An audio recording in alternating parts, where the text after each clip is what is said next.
रोज दिन सामने आती है।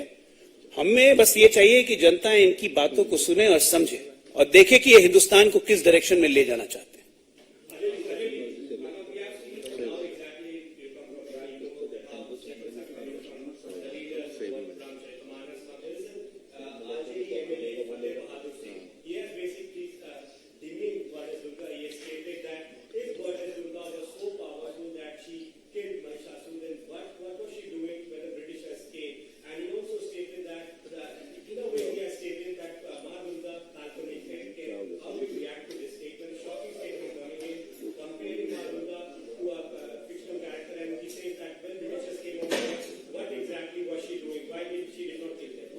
Well, I think this answer should be given by Lalu Yadav and Tejasvi Yadav first, because in RJD, all the Navratras are being performed in their house.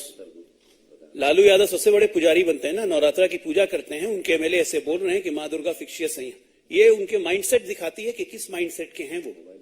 और उसी तरह से कर्नाटका हो, चाहे आप डीएमके की बात करिए, ये एक सोची समझी स्ट्रैटेजी का एस्टैब्लिश हिस्सा है कि हिंदू धर्म को बदनाम करो, हिंदू धर्म को डिमीन करो, हिंदू धर्म में लोगों का विश्वास कम करो।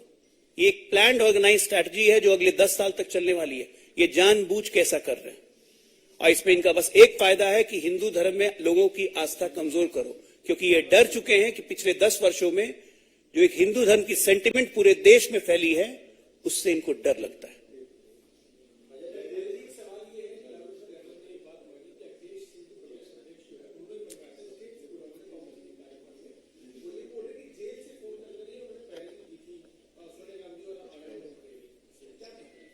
इसमें क्या कहना है? इंडियन नोटोरियस डकैत एसोसिएशन ऑफ इंडिया अगर जेल से फोन नहीं करेगा तो कहां से करेगा? बाहर से करेगा। बाहर में उनको मन ही नहीं लगता है। जेल में समानांतर सत्ता चलती थी, इसलिए जेल से भी फोन करने की सुविधा है। अब तो ये सब चीज माननीय सुप्रीम कोर्ट को खुद स्वतः संज्ञान लेना चाहिए कि पेपर में छपा हुआ ओपन ये डिक्लेरेशन दे रहे हैं। कांग्रेस का अध्यक्ष लालू यादव बनवाते हैं। अद्भुत है, देखिए कितनी यूनिटी है आपस में लोग।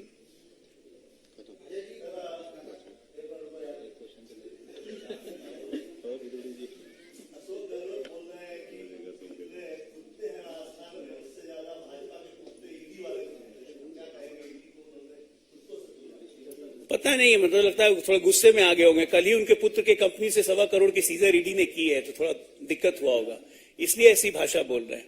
अब ये सब चुनाव जैसे जैसे नजदीक आएगा और हार जैसे जैसे दिखेगी, वैसे वैसे ऐसे भाषाओं का प्रयोग होते रहेगा।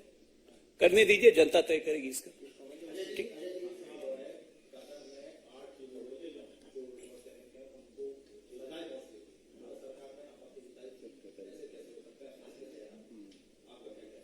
देखिए, मिनिस्ट्री ऑफ एक्सटर्नल अफेयर्स इसको देख रही है और बाकायदा हमने कतर सरकार के सामने भारत सरकार ने अपना पक्ष रखा है और इसको पूर्ण तरीके से लीगल बैटल हम लोग लड़ेंगे। ये हमें आश्चर्य भी है, हैरानी भी है, हम अचंभित भी हैं कि ऐसा भी होता है।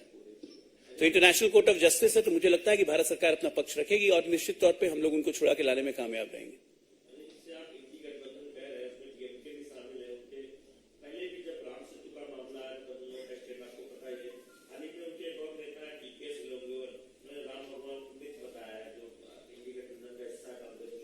मैंने बोला ना कि ये तो सोची समझी प्लान स्ट्रैटेजी का हिस्सा है कि कभी राम को मिथ बनाओ, कभी हिंदू को मिथ बनाओ, कभी हिंदू को कमजोर बनाओ, कभी सनातन को खत्म करने की कोशिश करो। ये सोची समझी प्लान स्ट्रैटेजी का हिस्सा है और इससे देश का हिंदू आहत हो रहा है और इस देश का हिंदू ही इन लोगों को जवाब देगा। वही जवाब इनके समझ में आने वाला है। Thank you.